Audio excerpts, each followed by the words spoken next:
Hey everyone, Will the Aspie here. This is my second video, and this one is going to be called, let's see here, Loneliness and Aspergers. Aspergers. Um, so this is kind of a topic that a lot of people with Aspergers uh, feel, and that is loneliness. Um, People with Aspergers or autism or whatever, they tend to be introverts. They tend not to be very socially capable people. And with me, that is absolutely true. I find it really hard to talk to people, socialize, or I find it really hard to even talk to people on the cell phone, like call them. I can text people, but I can't really call people unless it's like my mother uh, or my sister, I guess. But yeah, that's a problem that I have, and the loneliness ties in with the asocial behavior. I'm not going to say antisocial. I guess it might be antisocial, but antisocial I think has like a aggression towards society type of definition, and I definitely don't like a lot of people nowadays in the way that they act. But I'm not real a warmonger or something. I'm not a fighter. I've never fought anyone in my life. I've never really punched anyone in my life. Uh, Maybe this one kid in gym class, I punched him like in the back or something. I don't know why I did that, but uh, I don't know. It was because he punched me. He punched me in my temple, and he hurt his hand, and it didn't even hurt my head. And then I punched his back. That was like in the eighth grade or something. I don't even remember. But anyways, I don't condone punching people. By the way, I don't condone that. Uh, um, so loneliness. How can you treat loneliness? Well, if you have any kind of distant friends or people you haven't talked to in a long while, talk to one of them. I talked to these like two or three kids. One of them is, I don't even want to talk about him, but this one kid named John, I'm friends with him, and he's in several of my classes. And he's a lot like me. He's kind of a loner. Um, he does YouTube videos too, but he raps. He does raps, like freestyle raps or whatever. Uh, but then the other one is Josh. And Josh and John are both kind of socially awkward. They're not too talkative, just like me.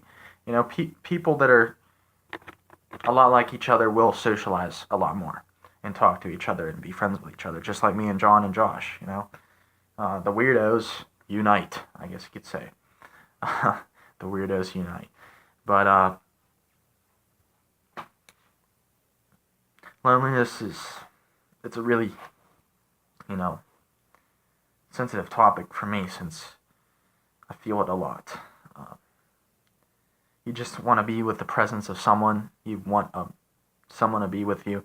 Sometimes it can be you just want your sister or your brother or whatever to be with you, or a friend, and or sometimes your mom or dad.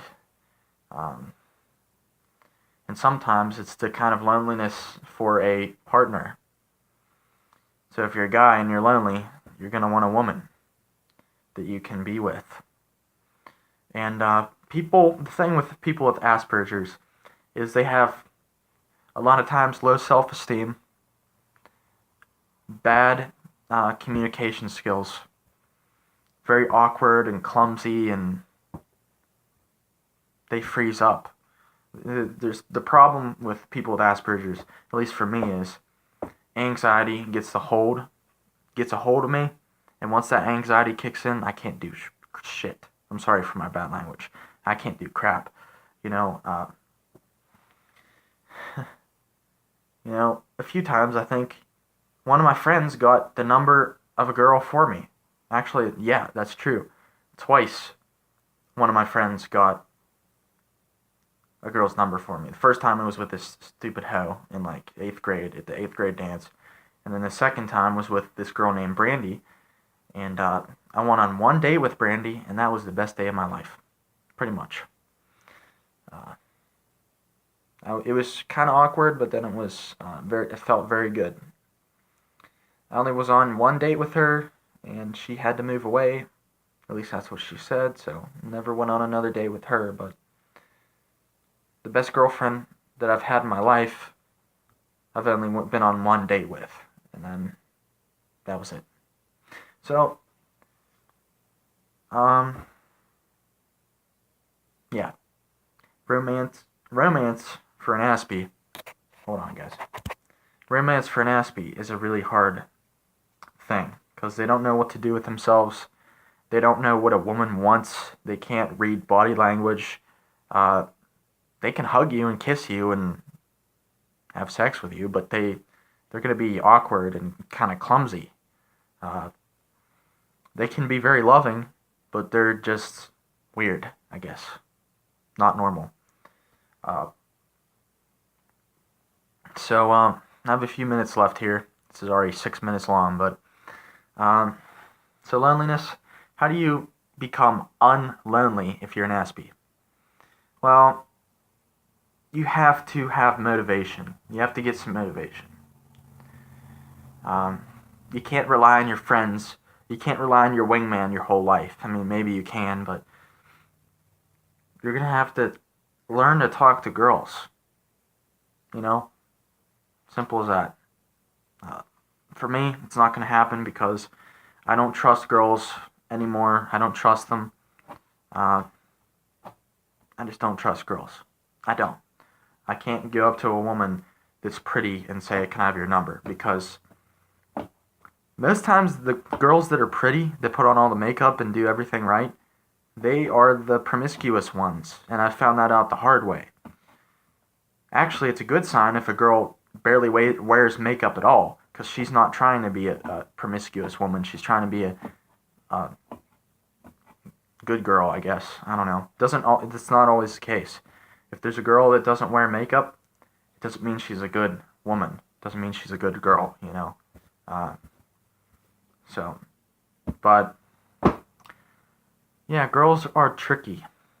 But if you start asking them out or asking for their number, eventually one is going to give their number to you.